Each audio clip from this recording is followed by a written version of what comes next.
everybody, it's April Muir with Sephra. It's Thanksgiving time again. I cannot believe it. The fall months fly by so fast. They're my favorite, and so we just want to cherish every moment. So today I am going to show you how to set up a caramel fondue fountain. This is the Select Fountain. I'm going to quickly show you how to put it together because it's super easy to assemble and clean. So this is how I keep my components. I've had my Select Fountain for a while and I just keep them in a baggie, a Ziploc. And the best thing to do is to take out the cylinder pieces. There are two. The bottom one has the 3 pegs, which just fit onto the fountain.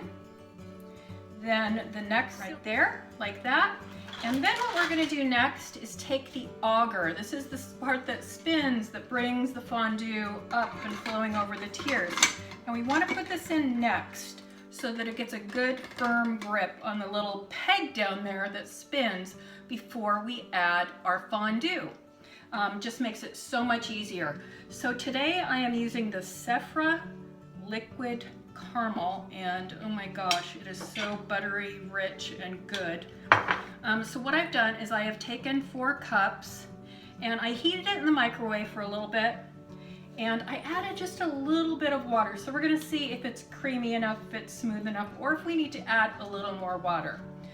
So what I'm going to do now that I have this part set up is just pour it into the basin. And like I said, the Select runs on 4 cups of chocolate, 4 cups of our awesomeness peanut butter, 4 cups of caramel, 4 cups of ranch, 4 cups of maple syrup, whatever you're doing. It takes about 4 cups. I think it'll hold 6, but the bare bones to get it flowing and what we call robing is the 4 cups. So I'm going to go ahead and set this over here. Now I'm going to take the next 2 pieces, which are the tiers of the fountain, and they just slide right over the top, and they set where they're supposed to. It's super easy. And that one goes on top. Like I said, we want to make sure the auger is snug tight so it will spin.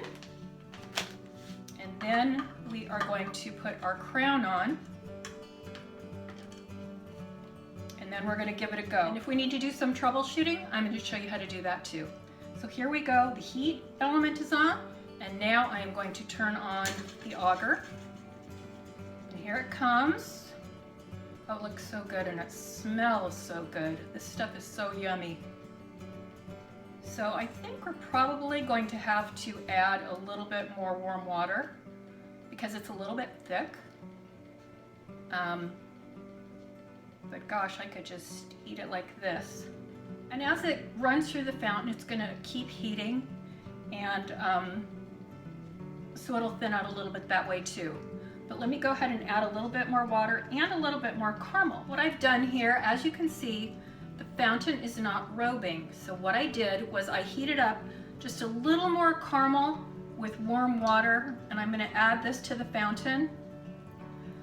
Because typically, and it says on the directions, the caramel comes in a 5-pound container, and you need to add about 3/4 of a cup to a cup of water to get the consistency to flow correctly. And from time to time when you're serving the caramel, you may have to add just a couple tablespoons here and there of warm water to get it to flow. So now I'm just going to stir this, and it's looking pretty good. I'm going to go ahead and turn off the auger, and this is called burping the fountain.